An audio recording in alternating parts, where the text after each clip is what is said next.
إن الحمد لله نحمده ونستعينه ونستغفره ونعوذ بالله من شرور أنفسنا ومن سيئات أعمالنا.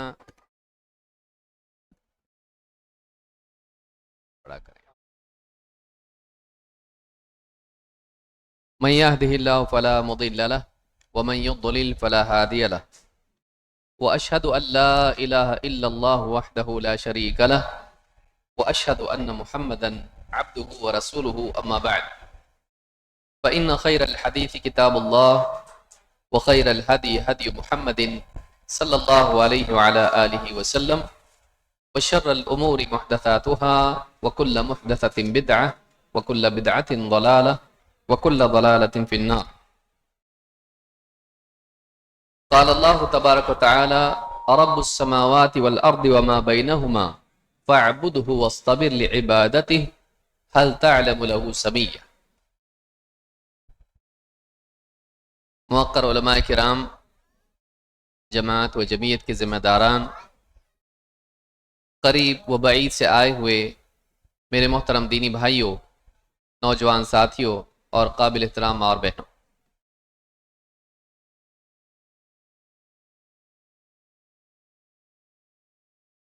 ساری نیکیوں میں سب سے بڑی نیکی اگر کوئی ہے تو وہ توحید ہے، اور سارے گناہوں میں سب سے بدترین گناہ اگر کوئی ہے تو وہ شرک ہے۔ آخرت کی نجات کے لیے سب سے بنیادی شرط جس کے بغیر آخرت میں نجات اور کامیابی نہیں، وہ توحید ہے۔ اور ایسا گناہ جس کے بارے میں یقینی طور پر کہا جا سکتا ہے کہ اس کے بعد انسان یقیناً ہلاک ہوگا، ایسا گناہ سب سے بدترین اور سب سے بھیانک گناہ اگر کوئی ہے تو وہ شرک ہے۔ اللہ کے ساتھ شرک کرنا انسان کو دنیا اور آخرت دونوں میں رسوا اور برباد کرتا ہے، اور توحید دنیا میں بھی کام آتی ہے، اللہ کی رحمت، اس کی محبت، اس کی نصرت کا ذریعہ بنتی ہے، اور اسی طرح سے قبر میں اور حشر میں توحید ہی انسان کے لیے کامیابی اور نجات کا ذریعہ ہے۔ حتیٰ کہ اگر ایک انسان اپنے گناہوں کی وجہ سے جہنم میں چلا بھی جائے تو یہی وہ توحید ہے جو اس کے جہنم سے نکلنے کا ذریعہ بنے گی۔ توحید کیا ہے؟ قرآن کریم کی ایک آیت میں اللہ تعالیٰ نے توحید کی تینوں قسموں کو سمیٹ دیا ہے۔ اللہ تعالیٰ فرماتا ہے: رب السماوات والارض وما بینہما فاعبدہ واصطبر لعبادتہ هل تعلم له سمیا۔ اللہ تعالیٰ آسمان و زمین کا اور ان کے درمیان جو کچھ بھی ہے سب کا رب ہے۔ فاعبدہ واصطبر لعبادتہ، تو اللہ ہی کی عبادت کر اور اسی کی عبادت پر جمع رہ۔ هل تعلم له سمیا، کیا تو اس کا ہم نام اس جیسا کسی اور کو جانتا ہے؟ یہ سورہ مریم کی آیت نمبر 65 ہے، جس میں اللہ رب العالمین نے 3 باتیں کہی ہیں، اور علماء نے اسی آیت کی بنیاد پر کہا، اور بھی بہت ساری دلیلیں ہیں، لیکن اس آیت میں جو بات آئی ہے اسی بنیاد پر علماء نے کہا توحید کی 3 قسمیں ہیں: ایک توحید ربوبیت، 2 توحید الوہیت، اور 3 توحید اسماء و صفات۔ توحید ربوبیت، اللہ رب ہے، اللہ کے سوا ہمارا کوئی رب نہیں۔ توحید الوہیت، اللہ ہی ہمارا الہ، معبود ہے، اللہ کے سوا کوئی اس لائق نہیں کہ ہم اس کو اپنا معبود بنائیں۔ توحید اسماء و صفات، اللہ تعالیٰ اپنے ناموں میں اور اپنی صفات میں کامل ہے، منفرد ہے، اس جیسا اس کے برابر کوئی نہیں۔ یہ 3 باتیں ہیں جو اللہ کے بارے میں ماننا اور اپنی زندگی میں اس کا اہتمام کرنا، اس کو توحید کہتے ہیں۔ اللہ ہی رب ہے، کوئی رب نہیں، اللہ کے سوا کوئی رب نہیں۔ اللہ ہی معبود ہے، اللہ کے سوا کوئی معبود برحق نہیں، اور اللہ جیسا کوئی نہیں، اور اللہ جیسا ہے اس میں ہر چیز میں کمال ہے۔ اللہ کے نام، اس کی صفات ہر صفت میں اللہ کامل ہے اور منفرد ہے، اکیلا ہے، اس جیسا کوئی نہیں۔ اس ایک آیت میں اللہ رب العالمین نے توحید کی تینوں قسموں کو سمیٹ لیا ہے۔ رب السماوات والارض وما بینہما فاعبدہ واصطبر لعبادتہ هل تعلم له سمیہ۔ اللہ رب ہے آسمانوں کا اور زمین کا اور ان دونوں کے درمیان جو کچھ ہے سب کا۔ یہ ہوا توحید ربوبیت، وہ رب ہے اور کوئی رب نہیں۔ فاعبدہ واصطبر لعبادتہ، تو اسی کی عبادت کر اور اس کی عبادت پر جم جا، یعنی موت تک اس پر جمع رہے۔ یہ ہوا توحید الوہیت، جس کو توحید عبادت بھی کہتے ہیں۔ اور تیسرے، هل تعلم له سمیہ، کیا تو اس کا ہم نام کسی اور کو جانتا ہے؟ ہم نام اس لیے کہ اللہ کے ہر نام سے اللہ کی کوئی نہ کوئی صفت ظاہر ہوتی ہے۔ وہ السمیع ہے، سننے والا، وہ البصیر ہے، دیکھنے والا، العلیم ہے، جاننے والا۔ تو اللہ کا ہر نام اس کی صفت ظاہر کرتا ہے، تو کیا اس کا ہم نام یعنی اس کی صفات جیسی صفات رکھنے والا کسی اور کو جانتا ہے کہ اس کی صفات میں اس کے برابر ہو؟ ہے کوئی؟ جواب ہے کہ نہیں ہے، یعنی اللہ جیسا کوئی نہیں ہے۔ یہ توحید اسماء و صفات ہے۔ یہ تین قسمیں ہیں جن کا ماننا ضروری ہے، تو قرآن کی ایک ہی آیت میں ہے۔ ان میں اگر کوئی آدمی اللہ کے سوا کسی اور کو شریک کر دے، ایسا آدمی برباد ہے۔ اگر وہ اللہ کے سوا کسی اور کو رب بنائے، رب بنانا کیا ہوا؟ اللہ ہمارا رب ہے، اس نے ہم کو پیدا کیا، اس نے ہمارے رزق کا انتظام کیا، وہ ہماری زندگی کے سارے معاملات بلکہ پوری کائنات کے معاملات چلاتا ہے، پورا نظام چلاتا ہے۔ اب اگر کوئی آدمی عقیدہ رکھے کہ اولاد دینے والا کوئی اور ہے، کسی بزرگ کے بارے میں عقیدہ رکھے کہ ان کی قبر پر جانے سے وہ اولاد دیتے ہیں، شفا اللہ دیتا ہے، اگر کوئی عقیدہ رکھے کہ فلانے بابا شفا دیتے ہیں، رزق میں برکت اللہ دیتا ہے، وہ رب ہے۔ اب اگر کوئی عقیدہ رکھے کہ فلانے بزرگ ہیں، وہ ہمارے رزق میں، دکان میں ترقی دیں گے، برکت دیں گے، تو اس نے اللہ کے ساتھ ربوبیت میں کسی اور کو شریک کر دیا، چاہے وہ کوئی بھی ہو، بڑی سے بڑی ہستی ہو، لیکن اس نے ربوبیت میں شرک کیا۔ کوئی آدمی عقیدہ رکھے یا عملی اعتبار سے کوئی آدمی ایسا کرے کہ اللہ کی عبادت والا عمل کسی اور کے لیے کرے، دعا عبادت ہے، اللہ کی بجائے کسی اور سے دعا کریں، سجدہ عبادت ہے، اللہ کی بجائے کسی اور کو تعبدی سجدہ کریں، اور ذبح، جانور ذبح کرنا یہ عبادت ہے۔ یہ اگر اللہ کے سوا کسی اور کے نام سے کسی اور کو خوش کرنے کے لیے ذبح کرتا ہے تو یہ ساری چیزیں عبادات ہیں، اور وہ عبادت اللہ کی بجائے کسی اور کے لیے کرنے کی وجہ سے اللہ کی عبادت میں شرک ہو گیا۔ هل تعلم له سمیہ، اللہ کے اسماء صفات میں شرک کیا ہے؟ کہ کوئی انسان اللہ کی صفات میں کسی اور کو اللہ جیسا مانے۔ مثلا انسان دنیا میں کہیں بھی ہو، گھر میں، باہر، اجالے میں، اندھیرے میں، سفر میں، حضر میں، پانی پر، زمین میں، خشکی میں، کہیں بھی ہو، وہاں سے اگر اللہ کو پکارتا ہے تو اللہ اس کی پکار کو سنتا ہے۔ وہ کہیں بھی ہو، اجالے میں، اندھیرے میں، تنہائی میں، مجمع میں، اللہ اس کو دیکھتا ہے۔ اب اگر یہ عقیدہ اللہ کی بجائے کسی اور کے لیے رکھے کہ بابا کی نظر کرم ہمیشہ میرے اوپر ہے، اگر یہ عقیدہ رکھتا ہے کہ میں دنیا میں کہیں بھی ہوں، بابا اپنی قبر میں ہے لیکن مجھے دیکھ رہے ہیں، تو اس نے یہ عقیدہ جو اللہ کے ساتھ رکھنا چاہیے تھا، اللہ کی صفت میں دیکھنے کے اعتبار سے اس نے بزرگ کو اللہ کے ساتھ شریک کر دیا۔ میں کہیں سے بھی پکاروں، کچھ بھی بات کروں، بابا سنتے ہیں، بابا کی نظر کرم ہمیشہ ہمارے گھر پر ہے، بابا کا سایہ ہمارے اوپر ہے۔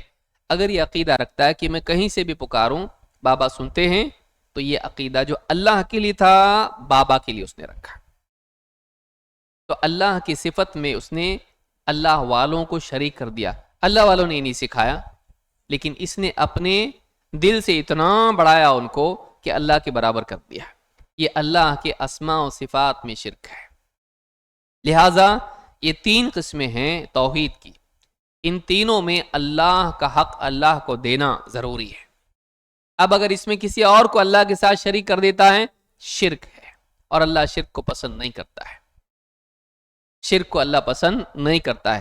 اللہ تعالیٰ نے اپنے نبی کو بھیجا اس لیے تھا کہ لوگوں کو شرک سے روکیں، اللہ کی طرف پھیریں، اور بتوں سے اور اسی طرح سے قبروں سے، پیڑ پودوں سے، اور اس طرح سے جتنی پہاڑ پتھر وغیرہ سب ہیں جن کی عبادت میں لوگ لگے ہوئے تھے، جن کو رب کا مقام دیے ہوئے تھے، ان کی عبادت سے نکالنے کے لیے اللہ تعالیٰ نے محمد صلی اللہ علیہ وسلم کو بھیجا۔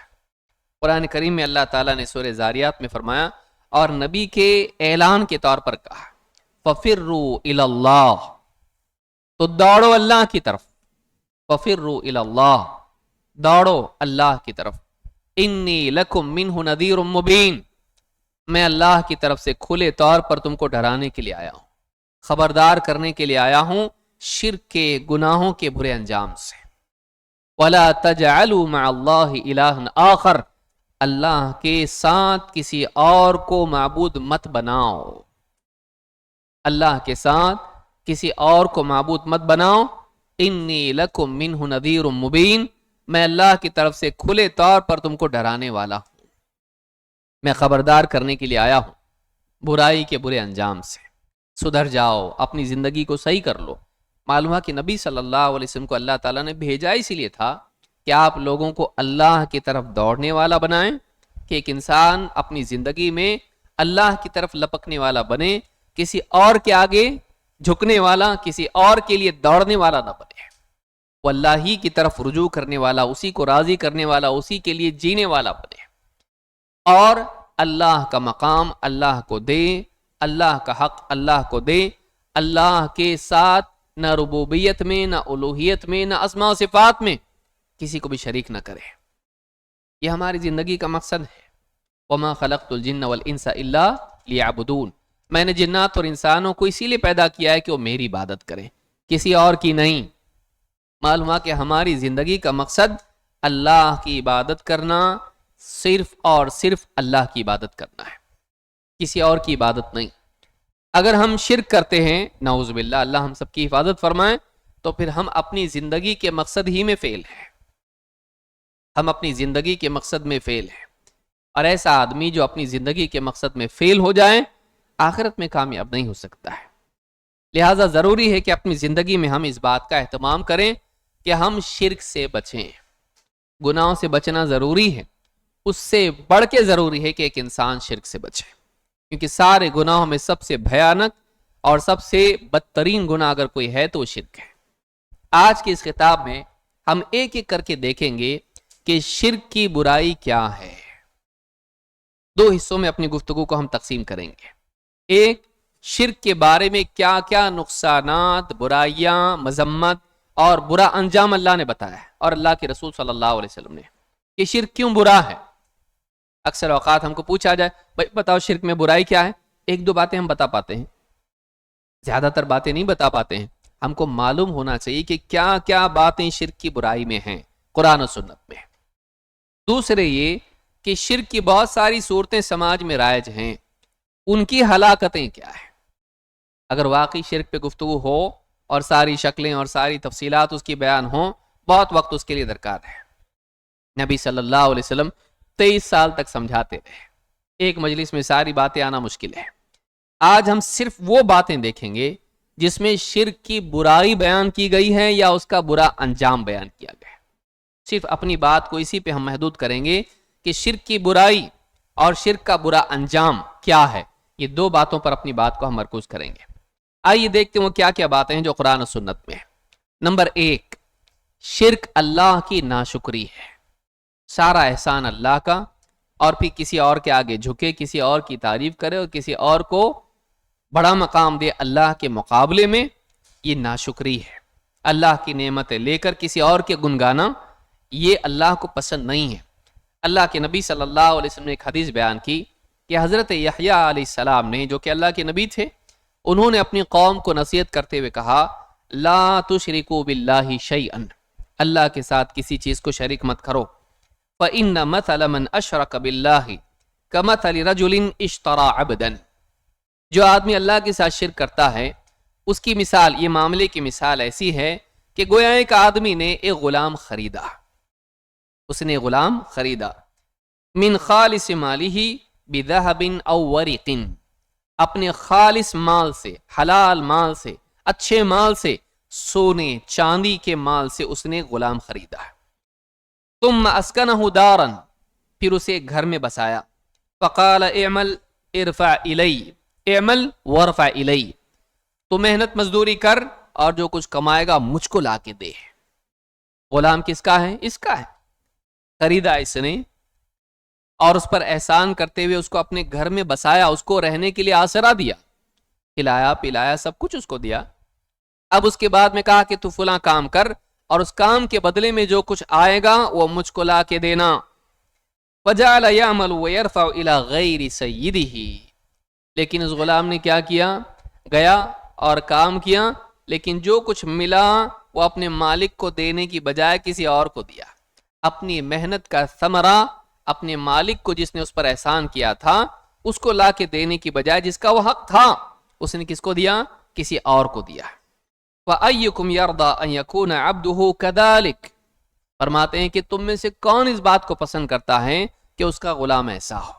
تم میں سے کون پسند کرتا ہے کہ اس کا غلام ایسا ہو، کھلائے پلائے یہ، بسائے اس کو گھر میں یہ، سب کچھ عطا کرے یہ، اس کو خرید کے لائے یہ، اور پھر اس کے بعد میں وہ جو کچھ کمائے وہ کسی اور کو لے جا کے دے؟ کون پسند کرتا ہے اس کو؟ فَإِنَّ اللَّهَ خَلَقَكُمْ وَرَزَقَكُمْ، تو یاد رکھو اللہ ہے جس نے تم کو پیدا کیا، تم کو رزق دیا، فَلَا تُشْرِكُوا بِهِ شَيْئًا، تو تم اللہ کے ساتھ کسی کو شریک مت کرو۔ اس حدیث کو امام احمد، ترمذی، ابن حبان اور حاکم اور ابن خزیمہ نے روایت کیا ہے۔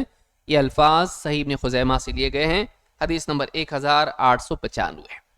اس حدیث، اور یہ حدیث صحیح ہے، اس حدیث سے معلوم ہوتا ہے کہ کتنی بڑی ناشکری ہے کہ سارے احسانات بندہ اللہ کے لیں اور پھر کسی اور کی تعریف کرے، کہ اگر بابا نہیں ہوتے تو اولاد نہیں ہوتی، بابا نہیں ہوتے تو مجھ کو شفا نہیں ملتی، بابا نہیں ہوتے تو میری دکان نہیں چلتی۔ ایک انسان اللہ سے نعمتیں لے، دینے والا اللہ ہے۔ وَمَا بِكُم مِّن نِّعْمَةٍ فَمِنَ اللَّهِ، تم کو جو بھی نعمت ملی ہے اللہ کی طرف سے ملی ہے، لیکن نعمتیں لے اللہ کی اور شکر دے کسی اور کو، تو یہ ناشکری ہے اور ایسا انسان اللہ کا مجرم ہے۔ یہ ہوئی نمبر 1۔ نمبر 2، شرک اللہ کے نزدیک قابل مذمت ہے، اور شرک کرنے والا آدمی آخرت میں بے یار و مددگار ہوگا۔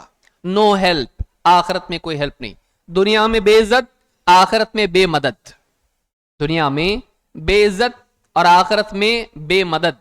اللہ تعالیٰ قرآن کریم میں فرماتا ہے، سورہ بنی اسرائیل آیت نمبر 22 میں، لا تجعل مع اللہ الہا آخر، اللہ کے ساتھ کسی اور کو معبود مت بنا، فتقعد مذموما مخذولا، کہیں ایسا نہ ہو کہ اللہ کے ساتھ شرک کرنے کی وجہ سے آخرت میں تو فتقعد مذموما مخذولا، تو مذموم ہو کر رہ جائیں۔ مذموم کس کو کہتے ہیں؟ جس کی مذمت ہو، جس کو ڈیفیم کیا جائے، جس کو عزت نہ ملے، اس کو مذموم کہتے ہیں، کہ تو اللہ کے نزدیک بے عزت ہو کے رہ جائے۔ اور مخذول کہتے ہیں اس کو جس کے سارے سہارے ٹوٹ جائیں اور اس کی کوئی مدد کرنے والا نہ ہو۔ خذلان جس کو آپ کہتے ہیں کہ ایک آدمی گھاٹے میں پڑ جائے، ناکام ہو جائے، بے یار و مددگار ہو جائے، تو قرآن کریم میں اللہ فرماتا ہے کہ اللہ کے ساتھ کسی کو معبود مت بنا، تو مذموم اور مخذول ہو کر رہ جائے گا، کہ تو اللہ کے نزدیک بے عزت ہو جائے گا، قابل مذمت ہو جائے گا، اور آخرت میں تیری کوئی مدد کرنے والا نہیں ہوگا، سارے سہارے ٹوٹ جائیں گے۔ ایمان والے ایمان والوں کی مدد کریں گے۔ قیامت کے دن نیک لوگ جب جنت میں جائیں گے اور کچھ لوگ اپنی گناہوں کی وجہ سے لیکن توحید والے ہوں گے جہنم میں چلے جائیں گے۔ نیک لوگ اللہ تعالیٰ سے ضد کریں گے کہ اللہ، ہمارے کچھ بھائی تھے دنیا میں، ہمارے ساتھ نماز پڑھتے تھے، روزہ رکھتے تھے، صدقات کرتے تھے، ہم کو جنت میں دکھ رہے نہیں، وہ یہاں پہ جنت میں دکھائی نہیں دے رہے، کہاں ہیں وہ جہنم میں ہوں گے اپنے گناہوں کی وجہ سے، اور وہ اللہ سے ضد کریں گے۔ اللہ کہے گا جاؤ ایسے ہر شخص کو جہنم سے نکال لے آؤ جس کے اعضاء، نماز کے، وضو کے اعضاء روشن ہیں، نماز کا اثر اس کے اوپر ہے، لے آؤ اس کو، یہ جا کے ان کو نکال کے لائیں گے۔ معلوم ہوا کہ وہاں ایمان والے ایمان والوں کے کام آئیں گے اگر اس کے پاس توحید ہے، اگر نہیں ہے کوئی اس کے کام نہیں آئے گا۔ اگر زندگی میں توحید نہیں ہے، زندگی میں شرک ہے، آدمی برباد ہے، کوئی مددگار نہیں اس کا۔ آگے بھی آیت آئے گی۔ تیسری بات، شرک اللہ پر بہتان ہے، شرک اللہ پر جھوٹ بولنا ہے، اتنا سنگین گناہ ہے۔ اس پہ جھوٹ بولنا برا ہے، دنیا میں تجارت میں جھوٹ بولنا برا ہے، اس سے برکت ختم ہو جاتی ہے۔ ایک آدمی سیدھا اللہ پہ جھوٹ بولے، اس سے بڑھ کے جرم کیا ہو سکتا ہے؟ تو شرک کیا ہے؟ جو آدمی شرک کرتا ہے، اللہ کی عبادت میں شریک کرتا ہے، وہ اللہ پر جھوٹ گھڑتا ہے کہ اللہ کے ساتھ بھی کوئی معبود ہے، اللہ کے ساتھ بھی کوئی رب ہے، یہ اللہ پر جھوٹ بولنے والا ہے۔ اللہ تعالیٰ قرآن کریم میں فرماتا ہے وَمَن يُشْرِكْ بِاللَّهِ فَقَدِ افْتَرَىٰ إِثْمًا عَظِيمًا، جو اللہ کے ساتھ شرک کرتا ہے اس نے اللہ پر بہت بڑا جھوٹ گھڑا، اللہ پر بہت بڑا جھوٹ باندھا۔ تو معلوم ہوا کہ شرک جھوٹ ہے، کائنات کا سب سے بڑا جھوٹ اگر کہا جا سکتا ہے تو وہ شرک ہے، جس سے اللہ بہت ناراض ہوتا ہے۔ اور وہ جھوٹ کس کے بارے میں ہے؟ اللہ کے بارے میں۔ آپ کے بارے میں کوئی جھوٹ بولے آپ کو برداشت ہوگا؟ نہیں۔ اللہ کے بارے میں جھوٹ بولنا، اور وہ بھی ایسا جھوٹ کہ اللہ کے مقابلے میں کسی اور کو ماننا کہ ہاں یہ بھی ہیں، ان کو بھی سجدہ کر سکتے ہیں، ان سے بھی دعا کر سکتے ہیں، ان کے آگے بھی جھک سکتے ہیں۔ آپ بتائیے، ان سے بھی دعا کر سکتے ہیں، یہ بھی دیتے ہیں۔ اللہ کے مقابلے میں جھوٹ بولنا، اللہ پر جھوٹ بولنا کتنا بڑا گناہ ہے۔ تو کہا وَمَن يُشْرِكْ بِاللَّهِ فَقَدِ افْتَرَىٰ إِثْمًا عَظِيمًا، جس نے اللہ کے ساتھ شرک کیا اس نے بہت بڑے جھوٹ اور گناہ کا بوجھ اٹھا لیا۔ یہ سورہ نساء کی آیت نمبر 48 ہے۔ میں حوالے بھی دیتے جا رہا ہوں تاکہ کوئی طالب علم اس کو نوٹ کرنا چاہے نوٹ کر سکتا ہے۔ نمبر 4، شرک بہت بڑی گمراہی ہے۔ اللہ تعالیٰ نے شرک کو گمراہی قرار دیا ہے۔ اللہ تعالیٰ قرآن کریم میں سورہ نساء میں آیت نمبر 116 میں فرماتا ہے وَمَن يُشْرِكْ بِاللَّهِ فَقَدْ ضَلَّ ضَلَالًا بَعِيدًا، جو اللہ کے ساتھ شرک کرے وہ بہت دور کی گمراہی میں جا پڑا۔ ایک آدمی صراط مستقیم پر چلے وہ جنت میں پہنچے گا، کیونکہ صراط مستقیم ہی جنت تک لے جانے والا راستہ ہے۔ اس راستے سے بھٹکنا جنت سے محرومی ہے۔ شرک کرنے والا آدمی، مثال کے طور پر کوئی آدمی چھوٹا موٹا گناہ کر لے، راستے سے تھوڑے دور گیا، معلوم پڑا رہے غلط جا رہا ہوں میں، واپس آ جاتا ہے۔ لیکن شرک انسان کو اتنا دور لے جاتا ہے کہ اکثر اس کی عقل خراب ہو جاتی ہے، حق بات سمجھ میں نہیں آتی ہے، الا یہ کہ اللہ تعالیٰ اس کو بچانا چاہے، اس کو توفیق دے، ورنہ شرک انسان کی عقل خراب کر دیتا ہے۔ آگے بھی آئے گا، آدمی جانور سے بھی زیادہ بھٹکا ہوا ہو جاتا ہے۔ اسی لیے آپ دیکھیے کتنے شرک کرنے والے ہیں، وہ اپنے ہاتھوں سے چیز بناتا ہے اور خود ہی اس کی عبادت کرتا ہے۔ شرک آدمی کی عقل خراب کر دیتا ہے، وہ کیا کر رہا ہے اس کو سمجھ میں نہیں آتا ہے۔ ابراہیم علیہ السلام نے خود اپنی قوم سے کہا تھا اتعبدون ما تنحتون، تم خود اپنے ہاتھوں جن کو گھڑتے ہو انہی کی عبادت کرتے ہو، وہ اپنے وجود میں تمہارے محتاج، مٹی سے، پتھر سے، لکڑی سے تم اپنے ہاتھوں سے بناتے ہو اور پھر اسی کو پوجتے ہو، وہ بننے میں تمہارا محتاج ہے اور بننے کے بعد تم اس کے محتاج۔ آدمی کی عقل کام نہیں کرتی ہے۔ شرک انسان کی عقل کو خراب کر دیتا ہے، لوٹنا مشکل ہوتا ہے، اور شرک میں پڑنے کے بعد آدمی اتنا دور نکل جاتا ہے سیدھے راستے سے کہ اس کو سمجھ میں نہیں آتا میں کہاں جا رہا ہوں۔ اسی لیے آپ دیکھیں گے کہ بڑی بڑی مشینیں، انجینئر، ڈاکٹر ہوتے ہیں لیکن مشینوں کو پوجتے ہیں، موٹر گاڑی کو پوجتے ہیں، چیزوں کو پوجتے ہیں، جبکہ وہ چیزیں ان کی استعمال کی چیزیں ہیں اور باہر کی کمپنیوں نے بنائی ہیں۔ آپ سوچئے، لیکن ان کو پوجتے ہیں صرف اس وجہ سے کہ ان سے فائدہ ہوتا ہے۔ انسان اتنا گر جاتا ہے کہ اپنی خادم چیز کا بھی بندہ بن کر اس کی عبادت کرنے لگ جاتا ہے، جو چیز اس کی خدمت کر رہی، یہاں تک کہ لوگ جھاڑو کو بھی پوجنے لگ جاتے ہیں۔ سوچئے انسان کہاں چلا جاتا ہے۔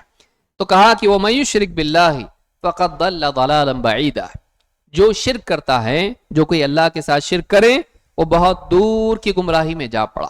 تو شرک کو اللہ تعالیٰ نے گمراہی کہا، اور کیسی گمراہی؟ بہت دور کی گمراہی۔ یہ سورہ نساء میں ہے۔ اسی طرح سے آپ دیکھیں نمبر 5، شرک اللہ کے معاملے میں ظلم ہے۔ ظلم کوئی پسند نہیں کرتا، ایک چھوٹا بچہ بھی پسند نہیں کرتا۔ اگر اس کو آپ کوئی چیز اس کی چھین لیں اس کو پسند نہیں آتا ہے. ماں باپ بھی اگر چھین لیں پسند نہیں آتا اس کو.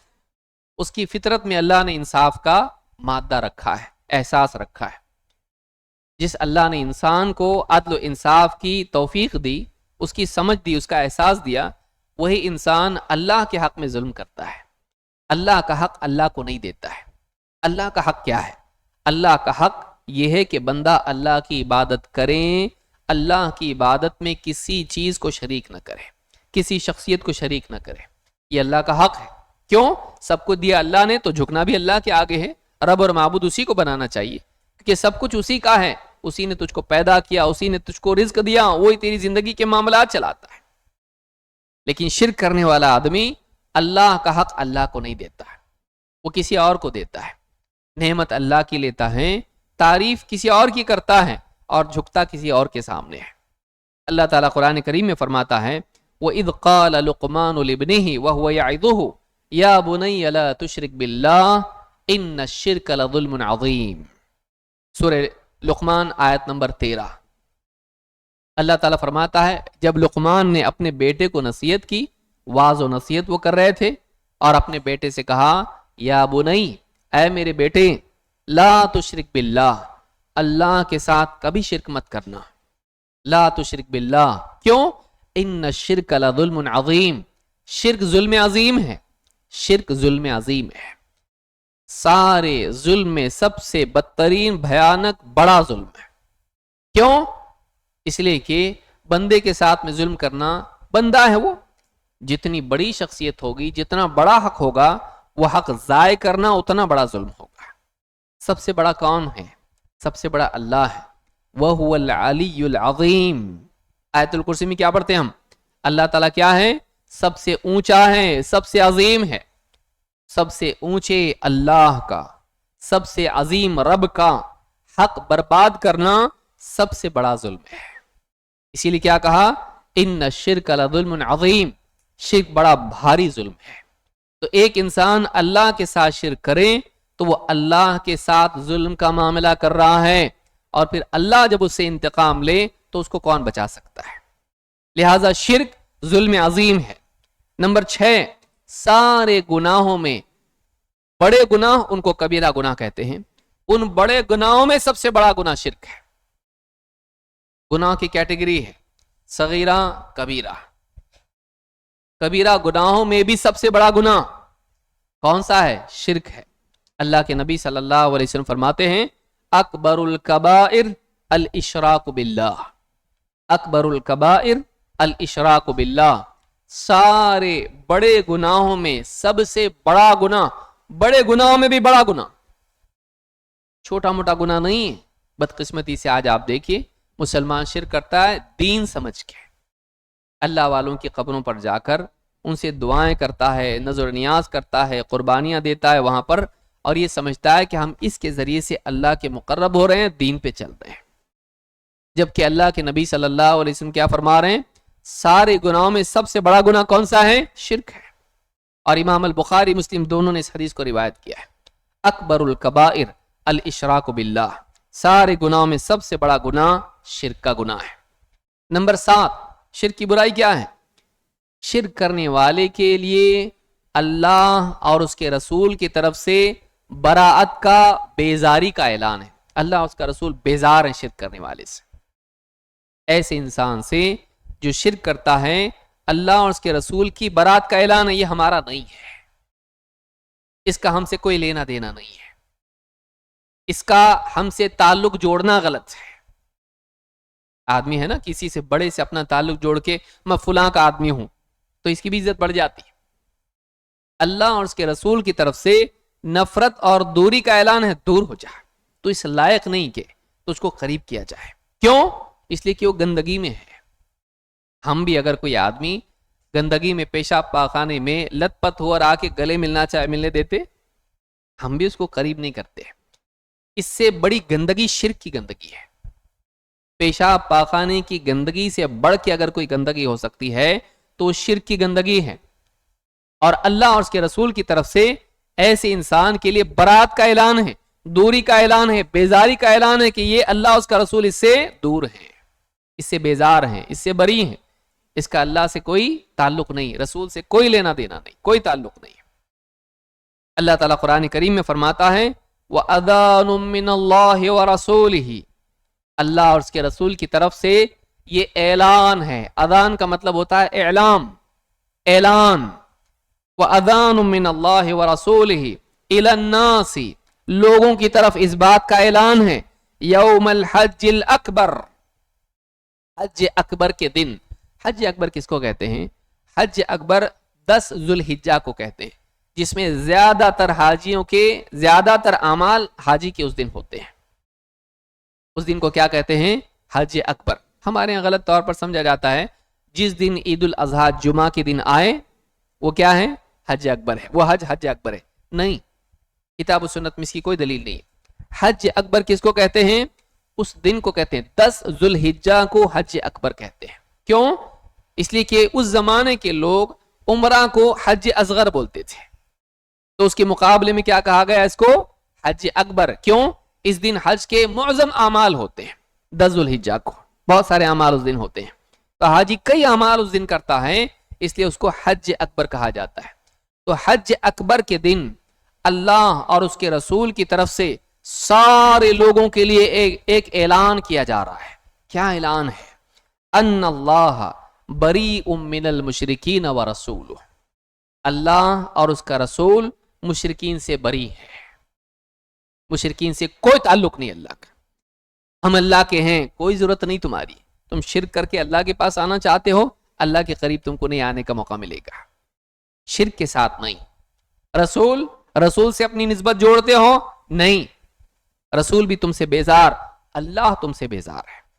تو اللہ تعالیٰ نے اپنے اور رسول کی طرف سے براءت کا اعلان کر دیا، کس کے لیے؟ ان لوگوں کے لیے جو شرک کرے۔ اسی لیے کیا کہا کہ وَأَذَانٌ مِّنَ اللَّهِ وَرَسُولِهِ إِلَى النَّاسِ يَوْمَ الْحَجِّ الْأَكْبَرِ أَنَّ اللَّهَ بَرِيءٌ مِّنَ الْمُشْرِكِينَ وَرَسُولُهُ، اللہ اس کا رسول مشرکین سے برات کا اعلان کر دیتے ہیں۔ کوئی قربت نہیں، کوئی تعلق نہیں، کوئی محبت کا معاملہ نہیں، کوئی قربت نہیں ہے۔ یہ سورہ التوبہ کی آیت نمبر 3 ہے۔ نمبر 8، شرک کرنے والے کی مثال ایسی ہے جیسے کوئی آدمی آسمان سے گرے، زمین پر آسمان سے گر پڑے اور پرندے اس کے جسم کے چیتڑے ادھیڑ دیں، اس کی بوٹیاں ادھیڑ دیں، اور یا اس کی مثال ایسی ہے کہ جیسے ہوائیں اس کو یہاں سے وہاں اڑاتی ہوئی پٹکتی پھرے۔ شرک کرنے والے کا معاملہ ایسا ہے۔ قرآن کریم میں اللہ نے فرمایا وَمَن يُشْرِكْ بِاللَّهِ فَكَأَنَّمَا خَرَّ مِنَ السَّمَاءِ، جو شرک کرے اللہ کے ساتھ اس کا حال ایسا ہے جیسے کوئی آسمان سے گرے۔ کوئی آدمی تیسرے فلور سے گرتا ہے تو کیا ہوگا؟ آپ سوچئے، مشکل سے بچے گا۔ جتنا اوپر سے گرتا ہے اتنا اس کے ہلاک ہونے کے چانسز بڑھ جاتے ہیں۔ کوئی آدمی آسمان سے گرے، اس کی ہلاکت میں کیا شک ہو سکتا ہے؟ وَمَن يُشْرِكْ بِاللَّهِ فَكَأَنَّمَا خَرَّ مِنَ السَّمَاءِ، جو اللہ کے ساتھ شرک کرے وہ ایسا ہے جیسے آسمان سے گرا۔ ابن قیم رحمۃ اللہ علیہ اس آیت کی ضمن میں کہتے ہیں کہ یہاں دیکھو مثال بیان کی جا رہی، آسمان سے نیچے گر، آسمان اوپر ہے اور گر کر آدمی نیچے آتا ہے، تو یہ شرک کرنے والے کا مقام اور مرتبہ آسمان سے سیدھا زمین پہ آ جاتا ہے۔ عزت سے ذلت، اونچائی سے رفعت سے نیچے آ جانا، پستی، اللہ تعالیٰ اس کو پست کر دیتا ہے، اسفل سافلین تک لے جاتا ہے۔ ثم رددناہ اسفل سافلین، کہ اللہ تعالیٰ اس کو اونچائی سے رفعت سے ذلت دیتا ہے۔ کون؟ جو اللہ کے ساتھ شرک کرے۔ آگے کیا ہے؟ فَتَخْطَفُهُ الطَّيْرُ، آسمان سے جب وہ گرا تو اس کے بعد پرندے اس کی بوٹیاں نوچنے لگے۔ پرندے کیسے؟ آپ دیکھیے کووں کو جب وہ کوئی مردار پڑا ہوا ہو کیا کرتے ہیں؟ اس کی بوٹیاں نوچتے ہیں۔ تو شرک کرنے والے کا حال ایسا ہے کہ اس کی بوٹیاں، ابن قیم رحمۃ اللہ علیہ فرماتے یہ مثال ہے اس اعتبار سے کہ شیاطین جب آدمی اللہ کے ساتھ شرک کرتا ہے تو اتنا بے یار و مددگار ہوتا ہے، اللہ کی حفاظت سے نکل جاتا ہے کہ شیاطین ایسے ہی اس کے ساتھ معاملہ کرتے ہیں، اس کی دینداری کو ایسے نوچتے ہیں جیسے ایک مردہ لاش کو پرندے، کوے اور اسی طرح سے گدھ اور اس طرح سے دوسرے پرندے اس کی بوٹیوں کو نوچتے ہیں۔ تو ایسی ایک انسان کی دینداری کو ادھیڑتے ہیں شیاطین جب آدمی اللہ کے ساتھ شرک کرتا ہے۔